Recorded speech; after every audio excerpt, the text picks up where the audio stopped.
সাহাবীরা আমি তেলাওয়াত করে এসেছি। সাহাবীরা বলল, এই রাসূল, তোমার শরীর তো রক্তাক্ত, আমরা তো আগেই বলছিলাম তুমি তেলাওয়াত করতে পারবা না, তুমি মোকাবেলা করতে পারবা না, তোমার শরীর রক্তাক্ত হয়ে গিয়েছে, তোমার শরীর থেকে রক্ত ঝরে জমিনে পড়তেছে। এই রাসূল দাঁড়িয়ে বলল, ও রাসূলুল্লাহ, সাহাবী একবার নয়, দুইবার নয়, তোমরা যদি 1000 বার বলো, তারপর আমার জীবনের বিনিময়ে আবার আমি তেলাওয়াত করতে চাই, আমার জীবন চলে যাবে, আমার জীবন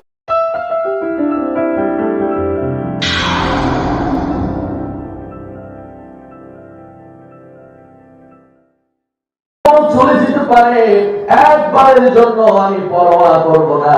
তাফসীরে জালালাইনের মধ্যে আছে, একবার নয়, দুইবার নয়, তোমরা যদি বলো 1000 বার আমি তেলাওয়াত করতে চাই। সুবহানাল্লাহ। কি সময়টা আমরা পার করে এসেছি, যে সময়টাতে সাইয়েদনা উমর রাদিয়াল্লাহু তাআলা আনহু তিনি এই কোরআন সহ্য করতে পারতেন না, তিনিও বিরোধিতা করতেন যে কোরআন যে তেলাওয়াত করবে তার খবর আছে। সাইয়েদনা উমর, তাকে আরবের মধ্যে ভয় পেত না এমন কোন লোক ছিল? সকলেই ভয় পেত। আমার ভাই, আমার বন্ধুরা, এই কোরআনের জন্য আজকে আমাদের কাছে গুরুত্ব নেই। সাইয়েদনা উমর রাদিয়াল্লাহু তাআলা আনহু, তার বয়স যখন শুধুমাত্র 26 বছর বয়স, যেই সময়টাতে লাক্সারিয়াস লাইফ লিড করবে, উন্নত জীবন যাপন করবে, সামনে কত সমস্যা, সামনে কত ভয়াবহতা, এগুলোর মধ্যে যাবে না। নিজের মধ্যে লোভ লালসা কাজ করবে, নিজের মধ্যে অন্যরকম কিছু কাজ করবে, নিজের জীবনটা সুন্দরভাবে চালাবে, কিন্তু ইবনে মাসউদ সব কিছু বাদ দিয়ে কোরআনের ছায়া তলে নিজেকে চলে গেলেন।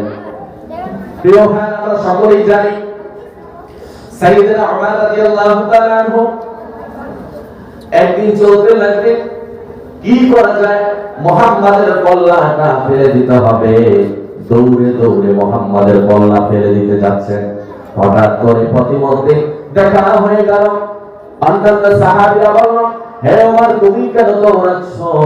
তুমি কি জানো নাকি তুমি মুহাম্মাদের কল্লা ফালাবা? বুঝলাম, তুমি কি খবর নিয়েছো নাকি তোমার পরিবারের মধ্য থেকেও কালেমাকে গ্রহণ করে নিয়েছে? সুবহানাল্লাহ। তোমার পরিবারের মধ্যে থেকেও কালেমা গ্রহণ করে নিয়েছে। তার বোন ছিল ফাতেমা, তার বৌদি বৌদি ছিল, তারা দুইজনেই কালেমা গ্রহণ করে নিয়েছে। প্রিয় ভাইরা আমার, বন্ধুরা আমার,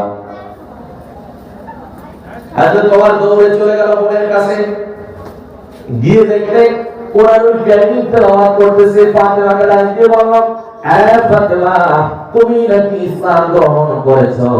বাপ দাদার ধর্ম ছেড়ে দিয়ে, বাপ দাদার ধর্মে চুন কালি মেরে দিয়ে তুমি নাকি ইসলাম গ্রহণ করে নিয়েছো। তুমি কি একবারের জন্য চিন্তা করো নাই আমি ওমরের কথা? তুমি কি একবারের জন্য চিন্তা করো নাই তুমি যদি ইসলাম গ্রহণ করে নাও তোমার ভবিষ্যৎটা কেমন হবে?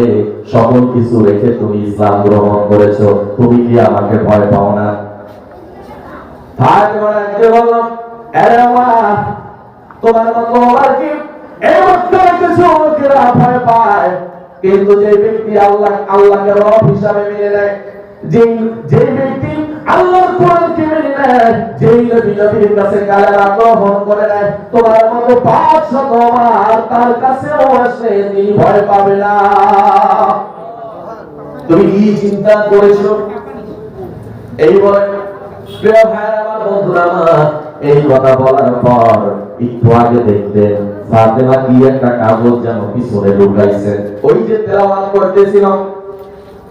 ফাতেমাকে বলল, আরে ফাতেমা, তুমি যে কোরআন তেলাওয়াত করতেছিলা, এই কোরআনটা দাও, কোরআনটা আমি একটু পড়ে দেখি, কি লুকাইলা একটু আমার কাছে দাও। প্রিয় ভাইরা আমার, বন্ধুরা আমার, ওই কাগজটা তার কাছে দেওয়ার পর তিনি যখন তেলাওয়াত করতে লাগলেন সূরা তাহা, মা আনজালনা আলাইকাল কুরআনা লিতাশকা, إلا تذكرة لمن يخشى تنزيلا ممن خلق الأرض والسماوات العلى الرحمن على العرش استوى সূরা তাহা 5 আয়াত তেলাওয়াত করেন। এই 5 আয়াত তেলাওয়াত করার পর তাফসীরের মধ্যে পাওয়া যায় এই 5 আয়াত তেলাওয়াত করার পরে ওমর ডাক দিয়ে বলল, আরে ফাতেমা, আমি বুঝতে পেরেছি আমার মধ্যে যে মিথ্যার প্রাচীরগুলো ছিল এই কোরআন পড়ার পরে একটা একটা করে সকল প্রাচীরগুলো ভেঙে চুরমার হয়ে গিয়েছে। একটা একটা করে মিথ্যার প্রাচীরগুলো ভেঙে চুরমার হয়ে গিয়েছে। নিঃসন্দেহে এই কোরআন আমি তো আগে বুঝছিলাম এটা বানানো কোন কিতাব, এটা কোন কবিদের লেখা, এটা দুনিয়ার কাউকে লেখা। আমি আকাশ জমিন সাক্ষ্য রেখে বলছি এই কোরআন কোন সাধারণ কিতাব নয়, এই কোরআন মানুষের তৈরি কোন কিতাব নয়, এই কোরআন লৌহে মাহফুজ থেকে আল্লাহর ঐশীবাণী কোরআন। সুবহানাল্লাহ। এই কথা বলার পরে তাকে আরেকজন সাহাবী জড়িয়ে ধরল, আরে ওমর, কাবার মালিক আল্লাহর কসম করে বলি রাসূলুল্লাহকে কাবার চত্বরে আমি মুনাজাত করে বলতে শুনতেছিলাম, আল্লাহর কাছে নবীজি বলতেছিল, আল্লাহ, ওমর অথবা আবু জাহেলের মধ্য থেকে একজনকে তুমি ইসলামের জন্য কবুল করে নাও। আল্লাহর নবী যখন দোয়া করেছিলেন এই দোয়াটা আবু জাহিলের জন্য কবুল করে না, তুমি ওমর ভাগ্যবান, তুমি ওমরের জন্য আল্লাহ কবুল করে নিয়েছে। আবু জাহিলের জন্য আল্লাহ কবুল করে নেয়, আবু জাহিলকে আল্লাহ হেদায়েত দেয় না, তুমি ওমরের জন্য আল্লাহ রাব্বুল আলামিন হেদায়েত নসিব করে দিয়েছে। সুবহানাল্লাহ। আল্লাহ নবী জোরে তাকবীর দিলেন, সকল সাহাবায়ে কেরামরা সকলেই মিলে তাকবীর দিলেন আর বললেন, রে ওমর, তুমি আজ থেকে এই কোরআনের সাহায্যকারী হিসাবে ভূমিকা পালন করবা। 26 বছর বয়স, 26 বছরের যুবক কোরআনের আন্দোলনে নিজের জীবনটাকে নজরানা পেশ করে দিলেন। চিন্তা করে দেখেন, যে ওমর কঠোর ছিলেন, আমার ভাই, আমার বন্ধুরা, হেদায়েত দেওয়ার মালিক কে? আল্লাহ। এই জন্য প্রিয় ভাই, আমার বন্ধুরা, যেই কোরআন পড়ার জন্য মানুষের জীবন হুমকির মুখে চলে যেত, আজকে আমাদের এত সুসময়, আমাদের এত ভালো সময় আমাদের জন্য যাচ্ছে, এই কোরআনের জন্য আমরা কি একটু কাজ করতে পারি না? আমরা কোরআনের বিরুদ্ধে কিভাবে যাই, কোরআনের বিরুদ্ধে আচরণ আমরা কিভাবে করি? আমার ভাইরা, আমার বন্ধুরা, কোরআন প্রতিষ্ঠার আন্দোলন হবে কোথায়? বদরের প্রান্তরে সাহাবায়ে কেরামরা কোরআনের জন্য নিজের জীবনটা কিভাবে নজরানা পেশ করতেন দেখেন।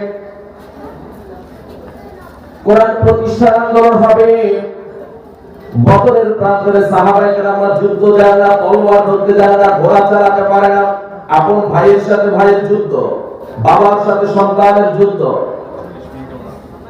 এরকম ভাবে ওই বদরের প্রান্তরে আল্লাহর নবী মুহাম্মদুর রাসূলুল্লাহ সাল্লাল্লাহু আলাইহি ওয়াসাল্লাম এইভাবে মাশওয়ারা করতেছিলেন আর সাহাবায়ে কেরামদেরকে বলতেছিলেন, ও আমার প্রিয় সাহাবীরা, ওই যে দেখা যায় বদরের প্রান্তর, ওই বদরের প্রান্তরটাই হলো তোমাদের জন্য জান্নাতের রাস্তা। একজন সাহাবী খেজুর খাইতেছিলেন, খেজুরগুলো ফেলে দিলেন, খেজুরগুলো ফেলে দিয়ে দৌড় দিলেন। আল্লাহর নবী ডাকে বললেন, সাহাবী, তুমি তো খেজুরগুলো খেয়ে তারপরে যেতে পারতা, দৌড় দিলা কেন? ওই সাহাবী ডাকে বলল, ইয়া রাসূলুল্লাহ, ইয়া হাবিবাল্লাহ, আপনি আমাকে বদরের প্রান্তরে জান্নাতের রাস্তা দেখায় দিয়েছেন, আমি যদি এই খেজুর খাই ওই বদরের প্রান্তরে যাই, জান্নাতে যেতে আমার বড্ড দেরি হয়ে যাবে। জান্নাতে যেতে আমার পর তো দেরি হয়ে যাবে, এই জন্য খেজুরগুলো রেখে আমি দৌড় দিলাম। প্রিয় ভাইরা আমার, বন্ধুরা আমার, চিন্তা করে দেখে, কেউ কিছু জানে না, কেউ কিছু বোঝে না, কোরআন প্রতিষ্ঠার আন্দোলন হবে। আল্লাহ রাব্বুল আলামিন অসংখ্য কাফেরদের সামনে গুটি কয়েক সাহাবায়ে কেরামদেরকে ঈমানি হিম্মতের কারণে, ঈমানি জজবার কারণে, ঈমানি শক্তির কারণে আল্লাহ রাব্বুল আলামিন বদরের প্রান্তরে বিজয় দান করে দিলেন। সুবহানাল্লাহ। একটাই শক্তি ছিল, ঈমানি শক্তি। কোরআনের জন্য নিজের জীবনটাকে নাজরানা পেশ করে দেন। এই জন্য ভাই আমার, বন্ধুরা আমার, আল্লাহ রাব্বুল আলামিন আমাদের জন্য এই বিষয়গুলো বলে দিয়েছেন। বান্দা শুনে নাও, এই কোরআন যদি ধারণ করতে পারো, কোরআন যদি তোমরা বুঝতে পারো, তাহলে আমি আল্লাহ রাব্বুল আলামিন অসংখ্য কাফেরদের সামনে, অসংখ্য ইসলাম বিরোধীদের সামনে, অসংখ্য বান্দাদের সামনে, নাস্তিকদের সামনে আমি আল্লাহ রাব্বুল আলামিন মুমিনদেরকে বিজয় দান করব। সুবহানাল্লাহ। ওয়া কানা হাক্কান আলাইনা নাসরুল মুমিনিন। যদি তোমরা সত্যবাদী হও আর যদি ঈমানের উপরে অবিচল থাকতে পারো, তাহলে আমি আল্লাহ রাব্বুল আলামিনের সাহায্য তুমি বান্দার জন্য ওয়াজিব হয়ে যায়।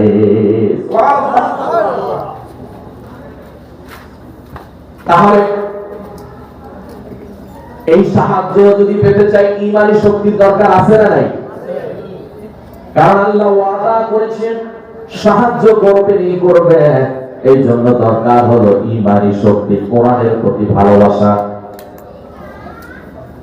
যদি কোরআনের প্রতি ভালোবাসা থাকে, যদি মহব্বত থাকে, ঈমানি শক্তি যদি আমার মধ্যে বিরাজমান থাকে, তাহলে একজন মুমিন কখনোই কাফেরদেরকে, বেঈমানদেরকে, বাতিলদেরকে ভয় পেতে পারে না।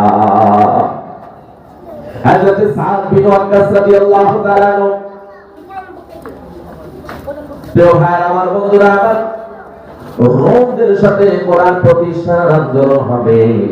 রোম বাদশা বলে দিলেন, আমি সংক্ষেপে বলার চেষ্টা করছি, তার সৈন্যদেরকে বললেন, এই যুদ্ধের ফলাফল যাই হোক না কেন সব কিছু আমি মেনে নেব, তবে মুহাম্মাদের যে সৈনিকগুলো আছে তাদের মধ্য থেকে কয়েকজন সৈন্যকে আটক করতে হবে। রোম সম্রাটের সাথে যুদ্ধ হবে।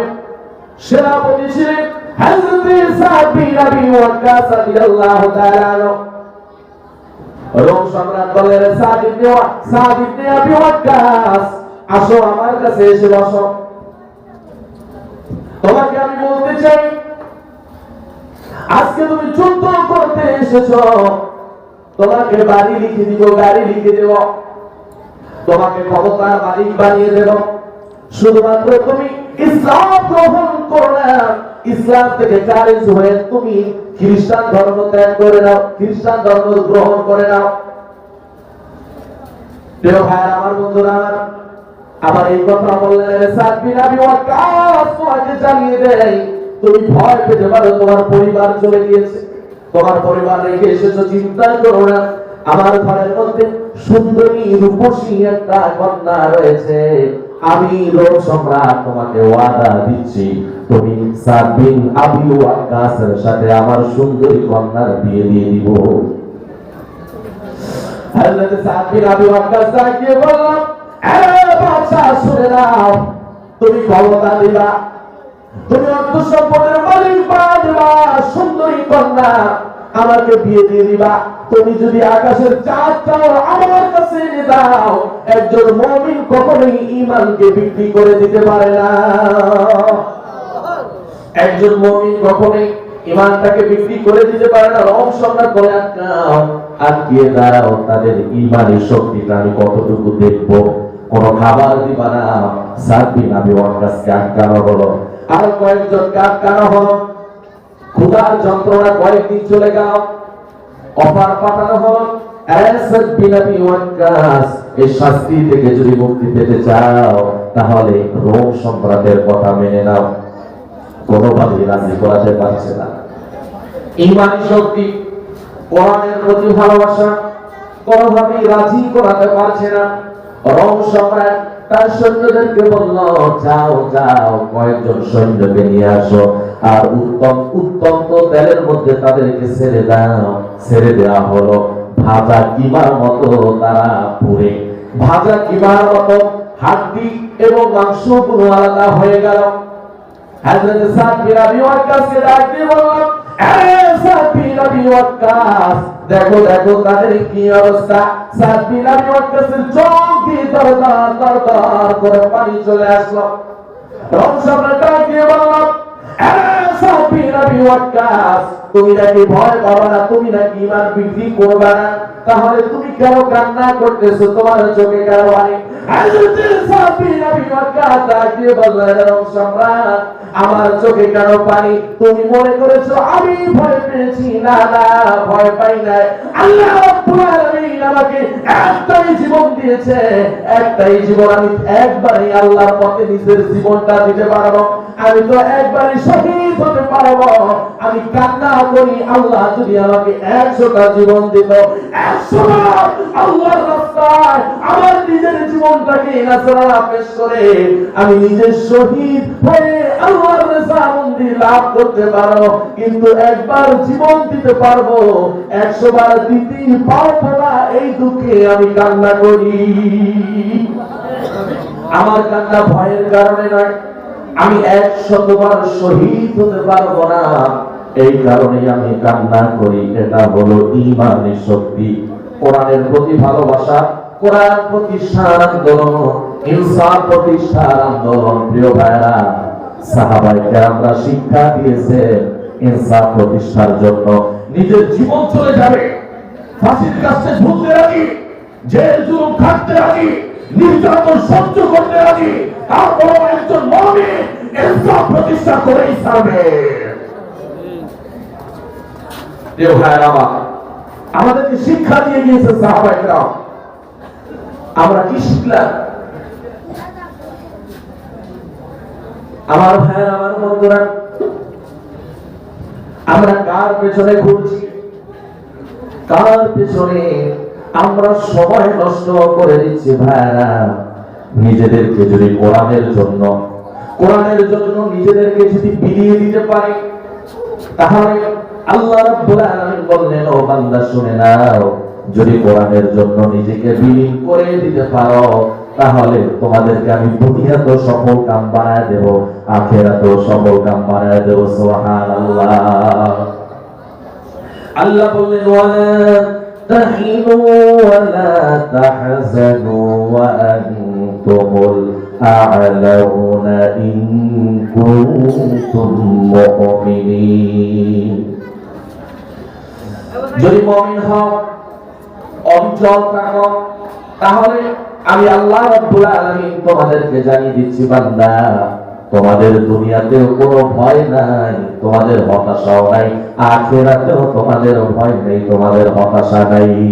সুবহানাল্লাহ। হতাশা দূর করে আমি আল্লাহ তোমাদের জন্য পুরস্কার রেখে দিয়েছি। কি পুরস্কার রেখে দিবেন?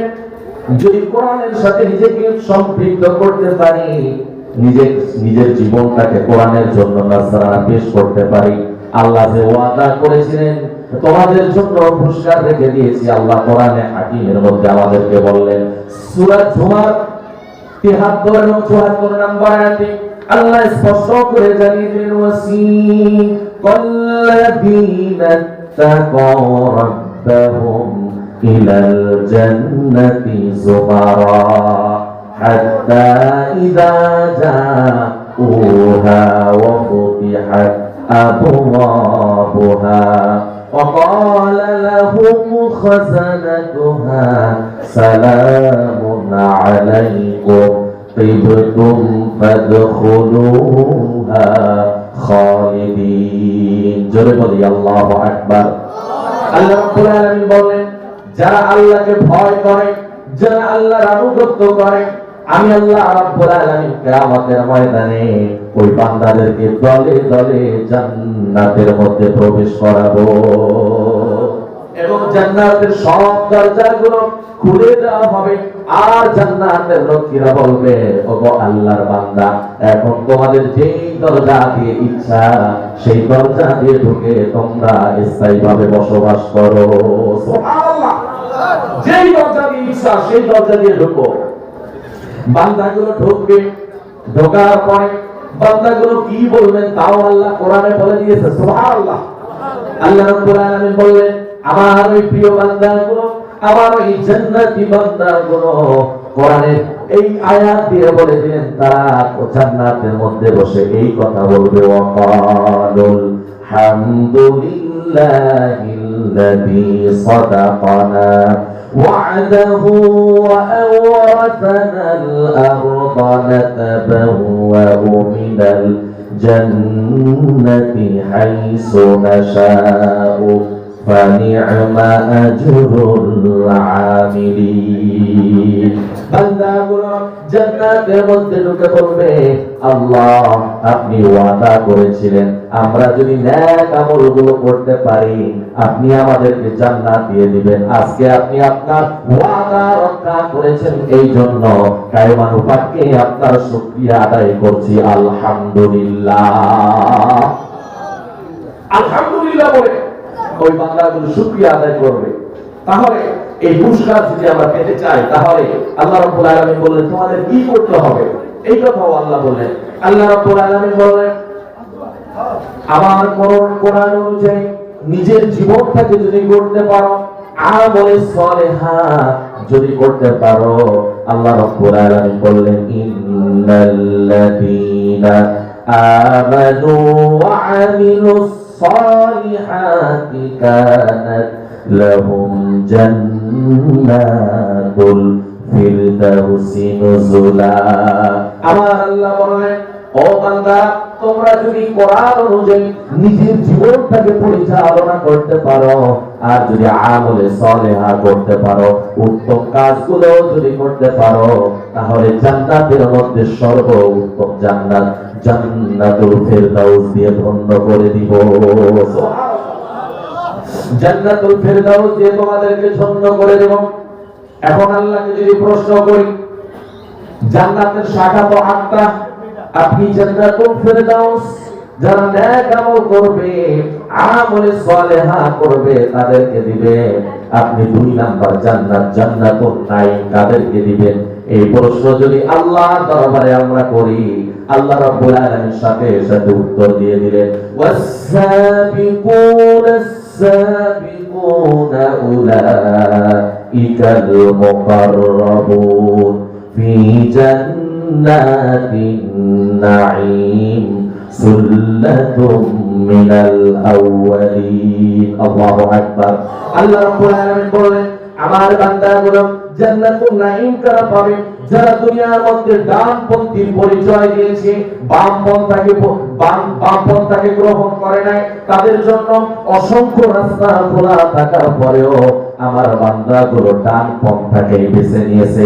এই ডান পন্থা বেছে নেওয়ার কারণে আমি আল্লাহ রাব্বুল আলামিন তাদেরকে জান্নাতুন নাঈম দিয়ে দিব। প্রিয় ভাই আমার, বন্ধুরা আমার, এবার আল্লাহকে যদি প্রশ্ন করি, 3 নাম্বার জান্নাত আপনার আনুগত্য করলে, আপনার কোরআনের সাথে নিজের জীবনটাকে যদি করতে পারে, তাহলে আপনি জান্নাত করে দিয়ে দিবেন। এবার আপনি বলেন, দারুস সালাম নামক জান্নাতটা আপনি কাদেরকে দিবেন? এই প্রশ্ন যদি আমার আল্লাহকে করেন, আল্লাহ রাব্বুল আলামিনের সাথে সাথে সুন্দরভাবে জানিয়ে দিলেন, ওয়াহাদা সিরাতু রাব্বিকা মুস্তাকিমা قد فصلنا الآيات لقوم يتذكرون لهم دار السلام عند ربهم وهو وليهم بما كانوا يعملون الله أكبر الله رب العالمين বলেন আমি আমার দারুস সালাম নামক ওই বান্দাদের জন্য আমি বরাদ্দ রেখে দিয়েছি আমার যে বান্দাগুলো ইহদিনাস সিরাতাল মুস্তাকিম সঠিক সহজ সরল রাস্তায় নিজেদের জীবনটাকে পরিচালনা করেছে। সুবহানাল্লাহ। ইহদিনাস সিরাতাল মুস্তাকিম পথে নিজের জীবনটাকে পরিচালনা করেছে, তাদের জন্য অসংখ্য খারাপ রাস্তা ছিল, তাদের জন্য জাহান্নামের রাস্তাও ছিল। ফারিকুন ফিল জান্নাতি ওয়া ফারিকুন ফিস সাঈর। আমার বান্দাদের জন্য জাহান্নামের রাস্তাও ছিল, জান্নাতের রাস্তাও ছিল। তারা জাহান্নামের রাস্তাকে গ্রহণ না করে সহজ সরল রাস্তাকে গ্রহণ করে নিয়েছে। আমার ওই বান্দাদেরকে আমি দারুস সালাম নামক জান্নাতটা দিয়ে ধন্য করে দিব। সুবহানাল্লাহ। প্রিয় ভাই আমার, এবার যদি আল্লাহকে প্রশ্ন করেন কোরআন অনুযায়ী নিজের জীবনটাকে পরিচালনা করলে আপনি জান্নাত দিবেন, 4 নাম্বার জান্নাত জান্নাতুল খুলদ নামক জান্নাতটা আপনি কাদেরকে দিবেন একটু আমরা শুনতে চাই।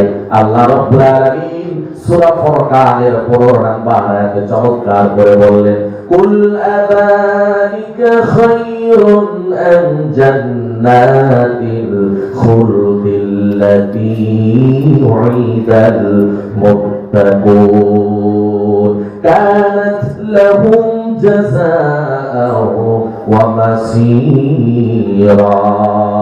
যে বান্দা দুনিয়ার মধ্যে সবচেয়ে আমাকে ভয় করেছে, আমি আল্লাহ রাব্বুল আলামিন তার উপরে খুশি হয়ে আমি আল্লাহ রাব্বুল আলামিন তাকে জান্নাতুল খুলদ নামক জান্নাতটা দিয়ে ধন্য করে দিব।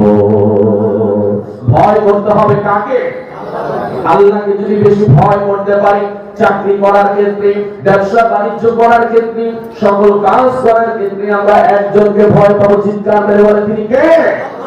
আল্লাহকে যদি ভয় করতে পারি, আল্লাহ রাব্বুল আলামিন আমাদের সাথে ওয়াদা করলেন, বান্দা যদি ভয় করার মতো করতে পারো তাহলে আমি আল্লাহ রাব্বুল আলামিন তোমাকে জান্নাতুল খুলদ নামক জান্নাতটা দিয়ে দিব।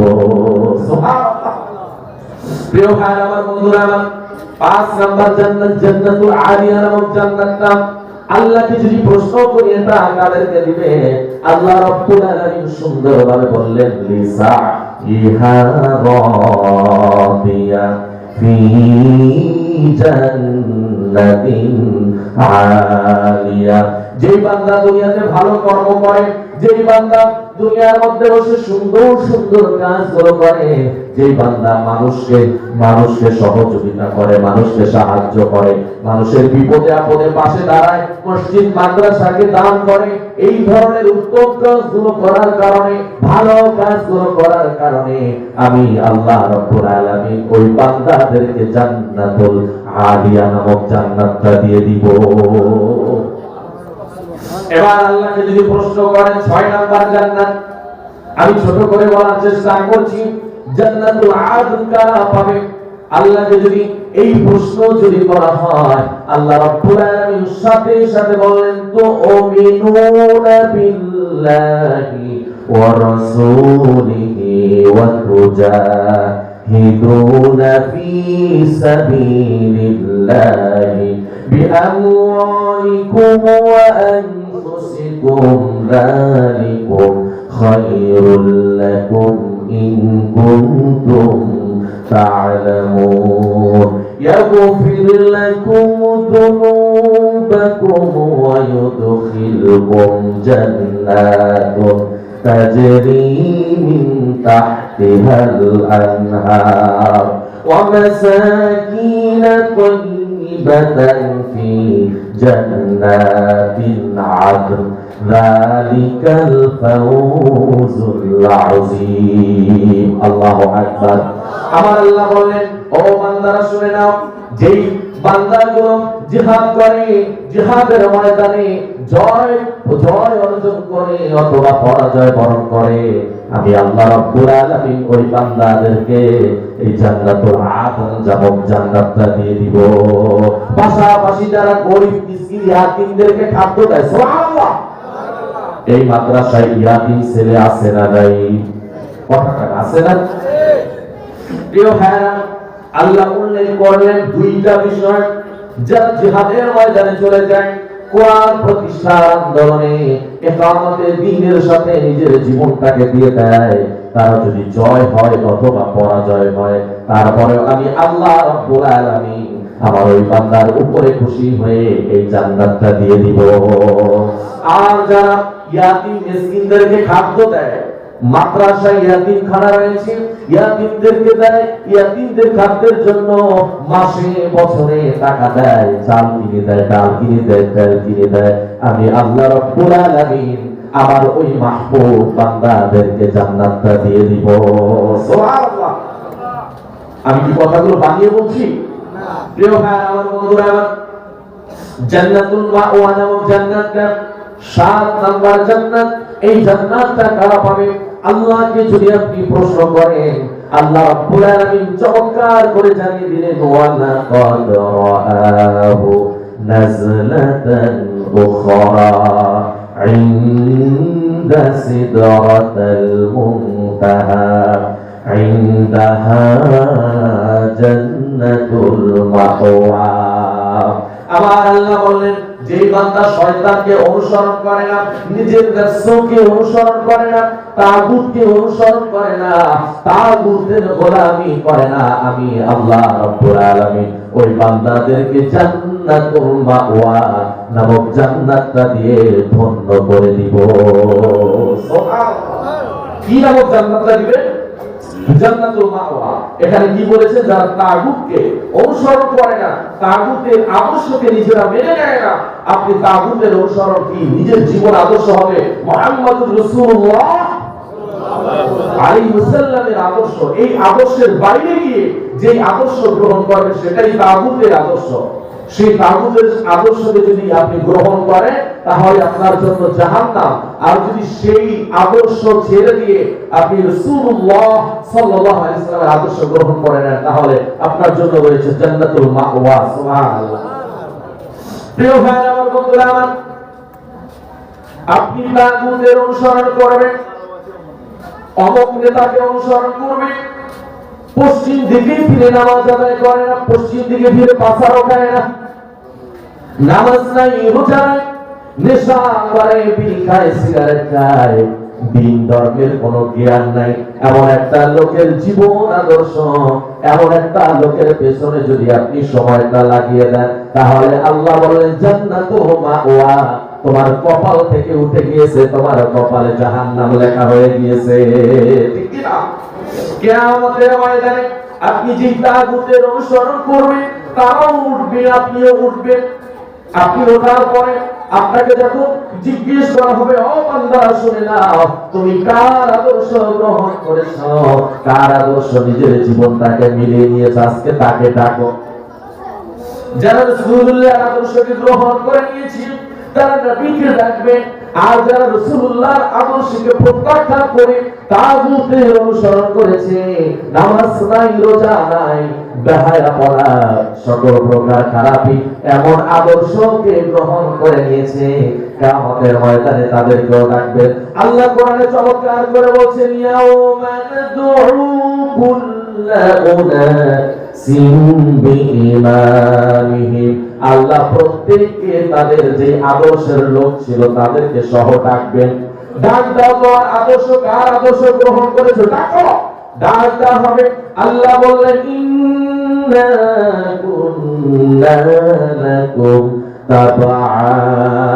যার আদর্শ যারা গ্রহণ করেছে, কেউ তার হাত ধরবে, কেউ তার পা ধরবে, কেউ তার গলা ধরবে, যে যেখানে পারবে ধরবে।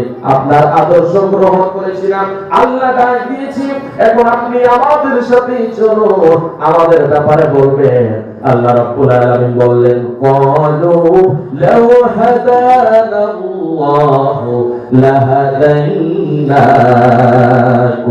ওই আদর্শের লোকদেরকে, ওদেরকে ডাকা হলে ওরা বলবে, তুমি আমার আদর্শ গ্রহণ করেছো, আমার আদর্শের মধ্যে তো কোরআনের আলো ছিল না, আমার আদর্শের মধ্যে তো কোরআনের কথা ছিল না, আমি তো নামাজের কথা বলতাম না, রোজা রাখার কথা বলতাম না, আমি তো ধর্মের কথা বলতাম না, দ্বীনের কথা বলতাম না, একামতে দ্বীনের কথা বলতাম না, আমি নিজেই হেদায়েত প্রাপ্ত ছিলাম না, সুতরাং এখন আমি তোমাদেরকে কিভাবে উপকার করব,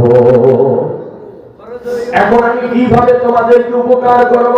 সুতরাং সাওয়াউন আলাইনা, আজকে তুমিও যেমন আমিও যেমন আমিও তেমন, সুতরাং সমান সমান। তুমিও তাগুতের অনুসরণ করেছো, আমিও আরেক তাগুতের অনুসরণ করেছি।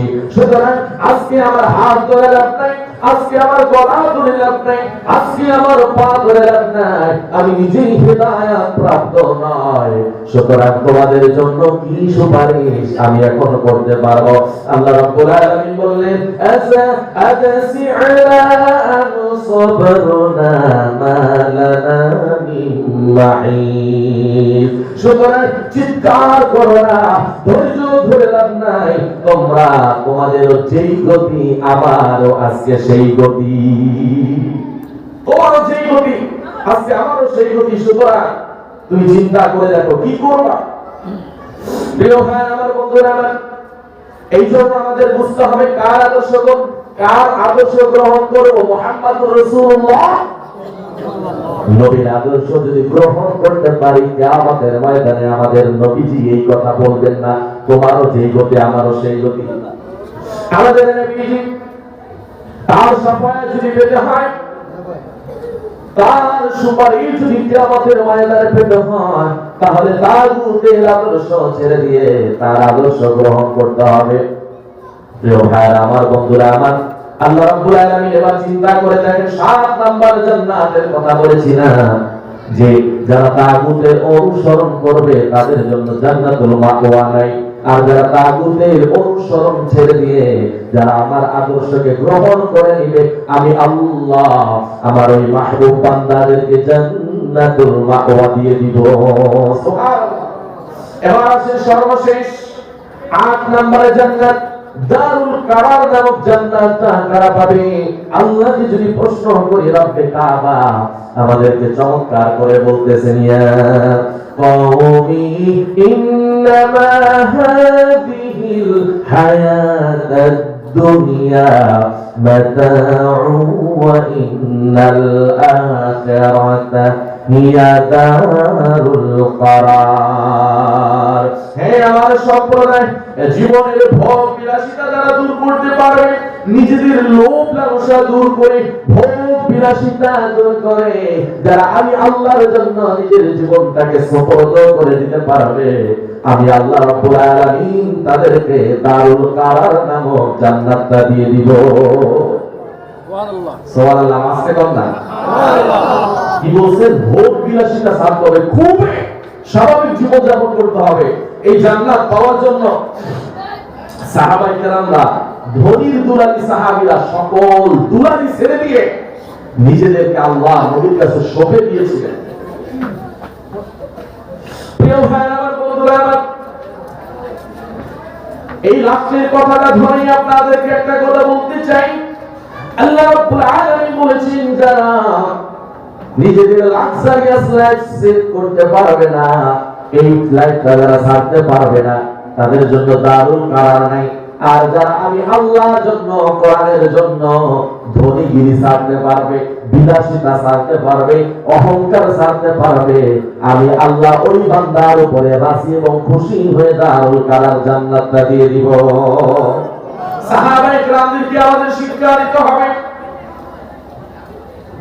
ধনীর দুলালী আব্দুর রাজ্জাক এমন একজন সাহাবী ছিল, ইসলাম গ্রহণ করার পূর্বে তার ধন সম্পদের কোনো অভাব ছিল না। ছোটবেলা বাবা মারা যায়। প্রিয় ভাই আমার, বন্ধুরা আমার, আব্দুর রাজ্জাক আল্লাহর নবীর প্রেমে মাতোয়ারা হয়ে গিয়েছেন, আল্লাহর নবীর কাছে যায় আসে। এখন ইসলাম গ্রহণ করে শুধুমাত্র যায় আসে। তার চাচা ডাক দিয়ে বলল, আব্দুর রাজ্জাক, তুমি নাকি মুহাম্মাদের কাছে যাও, তুমি কেন যাও? তার প্রেমে কি তুমি পড়ে গিয়েছো নাকি?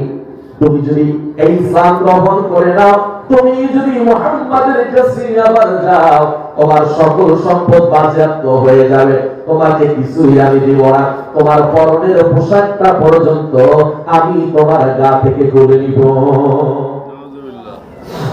আব্দুল রাজ্জাক তার চাচাকে ডাক দিয়ে বলল, চাচা, আপনি আমার সম্পদ বাজেয়াপ্ত করবেন, আপনি আবার শরীর থেকে পোশাকটা খুলে নেবেন, আমি আপনাকে কিছুই বলবো না, আমি টেনশন করি না।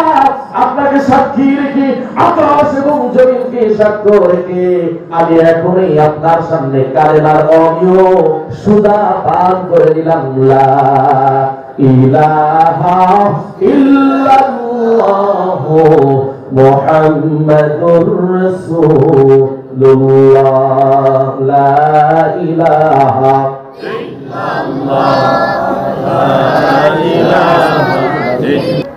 চাচা বললেন, তোমার কত দুঃসাহস, তোমার কত বড় কলিজা, তোমার শরীর থেকে যে জামাটা পরা রয়েছে ওই জামাটা আমি কিনে দিয়েছি, সুতরাং জামাটা খুলে আমার কাছে দিয়ে দাও। সাথে সাথে যুবক সাহাবী আব্দুর রাজ্জাক জামাটা পরা থেকে খুলে দিয়ে কাকার কাছে দিয়ে দৌড়ে দৌড়ে সব মা তার কাছে চলে গেল। মায়ের কাছে গেলেন, ও মা দরজাটা খোলো। মা দরজাটা খুলে ছেলেকে দেখে লজ্জা পেল। মাকে ডাকতে বলল, মা আমি চলে যাব, আমি আর জীবনে আসবো না, আমার সম্পদ দাবি করবো না, তুমি ভক্ষণ করিও, আমার চাচা ভক্ষণ করবে, আমি চলে গেলাম। সুতরাং যাওয়ার সময় আমার লজ্জা স্থানটা ঢাকার জন্য ছোট্ট একটা কাপড় আমাকে দিয়ে দাও,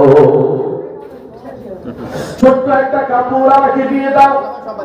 মা ছোট্ট একটা কাপড় দিল, কোন রকম লজ্জা স্থান থেকে চলে গেলেন রাসূলুল্লাহর দরবারে। বিসমিল্লাহির রাতের অর্ধাংশ শীতের সময় তার কাছে চলে গেলেন।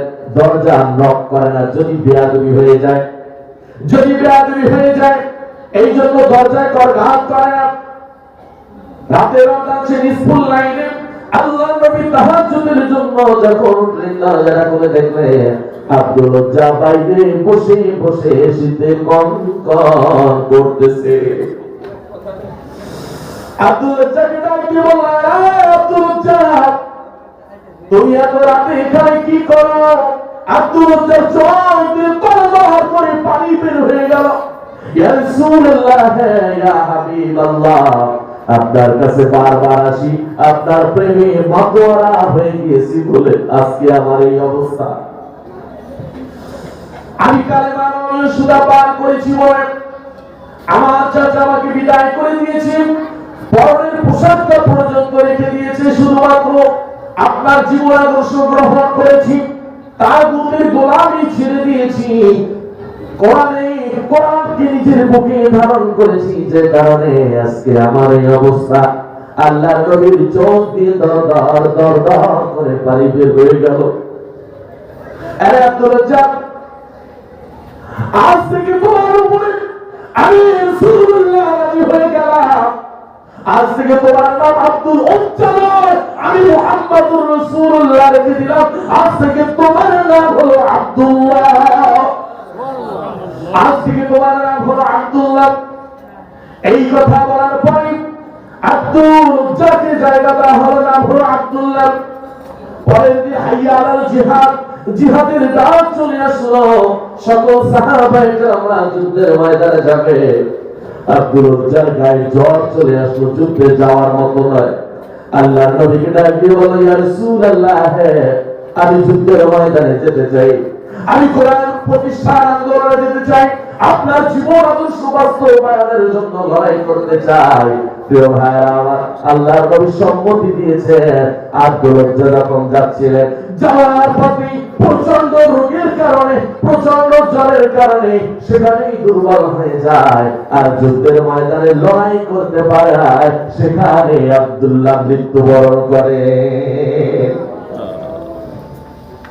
আব্দুল্লাহ মৃত্যুবরণ করার পরে আল্লাহর নবী মুহাম্মদুর রাসূলুল্লাহ সাল্লাল্লাহু আলাইহি ওয়াসাল্লাম নিজেই তার জন্য কবর খনন করলেন, নিজেই দাফন কাফনের কাজ সম্পন্ন করলেন, নিজেই কবরে নামালেন। আর আল্লাহকে ডাক দিয়ে বললেন, আল্লাহ আপনাকে আমি বলি, আপনি সাক্ষী রাখেন, আব্দুল উজ্জা সকল কিছু ছেড়ে দিয়ে, নিজের জমিদারি, নিজের ধন সম্পদ ছেড়ে দিয়ে আপনার কোরআনের জন্য আজকে চলে এসেছে। তিনি মৃত্যুবরণ করেছে, আমি আব্দুল্লাহর উপরে রাজি হয়ে গেলাম। আল্লাহ, আপনি নিজেও আব্দুল্লাহর উপরে খুশি হয়ে যান। আবু বকর আফসোস করতেছিলেন আর বলতেছিলেন, আরে এমন ভাগ্য যদি আমার হতো, রাসূলুল্লাহ হাত উঠায়া আমাদের জন্য এই কথা বলতেছে, এমন ভাগ্য যদি আমার হতো। তাহলে আপনি বোঝার চেষ্টা করেন, আল্লাহ নবীর আদর্শ, কোরআনের আদর্শ গ্রহণ করেছে, তার বুদ্ধির আদর্শ ছেড়ে দিয়েছে, নিজের ধনের দিকে তাকায় নাই, অর্থ সম্পদের দিকে তাকায় নাই। আমার মা বোনেরা যারা শুনছেন, যারা কোরআন থেকে আমার মা বোনেরা শুনছেন, আপনারাও ইকামতে দ্বীনের সাথে নিজেকে সুপর্দ করে দেন, কোরআন প্রতিষ্ঠার জন্য নিজেদেরকে সুপর্দ করে দেন। আপনাদের জন্য শিক্ষা রয়েছে। আল্লাহর নবী মুহাম্মদুর রাসূলুল্লাহ সাল্লাল্লাহু আলাইহি ওয়াসাল্লাম উহুদের ময়দানে চতুর্দিকে যখন খবর ছড়িয়ে পড়ল আল্লাহর নবী ওফাত গ্রহণ করেছে, রাসূলুল্লাহ এই দুনিয়ার জমিনে আর নেই। একজন মহিলা দৌড়াচ্ছে, হঠাৎ করে প্রতিমধ্যে কয়েকজন ভাই ডাক দিয়ে বলল, বোন তুমি কেন দৌড়াচ্ছ? তোমার দুটি সন্তান এই কোরআন প্রতিষ্ঠার আন্দোলনে উহুদের ময়দানে শহীদ হয়ে গিয়েছে, তারা তো বেঁচে নাই। তাদের কাছে তাদেরকে গিয়ে তুমি খুঁজেও পাইবা না, কেন দৌড়াচ্ছ? ও বোন ডাক দিয়ে বলল, ভাই আমার ছেলে আছে, আমার ছেলে বেঁচে আছে কিনা, আমার ছেলে মরে গিয়েছে, একবারের জন্য তোমাদের কাছে খবর আমি চাই না, আমি শুধু খবর চাই আমার দয়াল নবী, আমার মায়ার নবী বেঁচে আছে না মরে গেছে। কোরআন প্রতিষ্ঠার আন্দোলনে আমার সন্তানদেরকে আমি ছেড়ে দিয়েছি, তারা যদি শহীদ হয়ে যায় আর যদি গাজী হয়ে ফিরে আসে, আমার কোনো দুঃখ নাই, আমার কোনো কথা নাই, আমি দৌড়াচ্ছি পাগলের মতো, কারণ হলো আমার দয়াল নবী বেঁচে আছে না নাই। এমনটাই ছিল। আল্লাহ নবীর কাছে আরেকজন মহিলা বোন এসে বলল, ইয়া রাসূলুল্লাহ, ইয়া হাবিবাল্লাহ, আমার এই দুইটা সন্তান আপনার যুদ্ধের ময়দানের জন্য আমি দিয়ে দিলাম। আল্লাহ নবী ডাক দিয়ে বলল, বোন তোমার এই সন্তানেরা তো ঘোড়াও চালাতে পারবে না, সওয়ারও ধরতে পারবে না, ধনুকও চালাতে পারবে না, আমি তাদেরকে নিয়ে কি করব? কোরআন প্রতিষ্ঠার আন্দোলনে তারা তো কিছুই করতে পারবে না, তাদেরকে নিয়ে আমি কি করব? বোন ডাক দিয়ে বলল, ইয়া রাসূলুল্লাহ, ইয়া হাবিবাল্লাহ, আমি জানি আমার সন্তান ঘোড়া চালাতে পারবে না, তরবারি চালাতে পারবে না, সওয়ার ধরতে পারবে না, ধনুকও চালাতে পারবে না, আমি এটাও জানি। তবে ইয়া রাসূলুল্লাহ, ইয়া হাবিবাল্লাহ, আপনাকে আমার সন্তানদেরকে কোরআন প্রতিষ্ঠার আন্দোলনে আপনাকে দিয়ে দিয়েছি শুধুমাত্র এই কারণে, কোরআন প্রতিষ্ঠার আন্দোলনে আপনাকে লক্ষ্য করে কাফের বেঈমানেরা যখন অত্যাচারের স্টিমুলার চালাবে, তরবারি চালাবে, ধনুক চালাবে, আপনার হাতে যদি ঢাল না থাকে, আপনার ঢালটা যদি ভেঙে যায়, আমার কলিজার টুকরা সন্তানদেরকে তরবারির সামনে ধরবে, আমার কলিজার টুকরা সন্তানদেরকে আপনি ঢাল হিসাবে তরবারির সামনে ধরবে, আর আমার কলিজার টুকরা কেটে কেটে টুকরো হয়ে যাবে, আর আপনি দয়াল নবী, মায়ার নবী, কোরআন প্রতিষ্ঠার আন্দোলনে গাজী হয়ে ফিরে আসবে। আপনি কোরআনের ময়দানে আপনি বেঁচে যাবেন, আর আমার সন্তানেরা তরবারির সামনে কেটে টুকরো টুকরো হয়ে যাবে। এই কারণে সন্তানদেরকে দিতে চাই। কোরআনের সাথে কেমন সম্পৃক্ততা ছিল, এই জন্য ভাইয়ের সময় আমাকে শেষ করতে হবে। আলোচনার সার কথা হলো, নিজেদেরকে ইকামতে দ্বীনের সাথে নিজেদেরকে নিযুক্ত করতে হবে। এত সুসময়, এত সুন্দর পরিবেশ আর কবে আসবে জানি না, পূর্বেও ছিল না। সুতরাং কোরআন প্রতিষ্ঠার জন্য, কোরআনের জন্য নিজের জীবনটাকে যদি সুপর্দ করতে পারি, তাহলে আল্লাহ রাব্বুল আলামিন আমাদেরকে সাহায্য করবেন। সুবহানাল্লাহ, আল্লাহ সাহায্য করবে। যদি বাতিলদের সংখ্যা বেশি হয়, আমাদের কম সংখ্যকদেরকে এর সামনেই লড়াই করে যেতে হবে।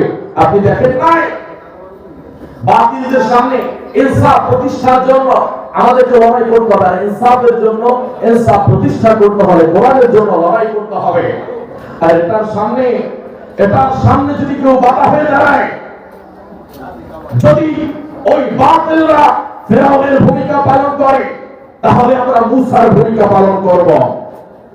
যদি তারা নমরুদের ভূমিকা পালন করে, তাহলে আমরা হযরত ইব্রাহিমের ভূমিকা পালন করব।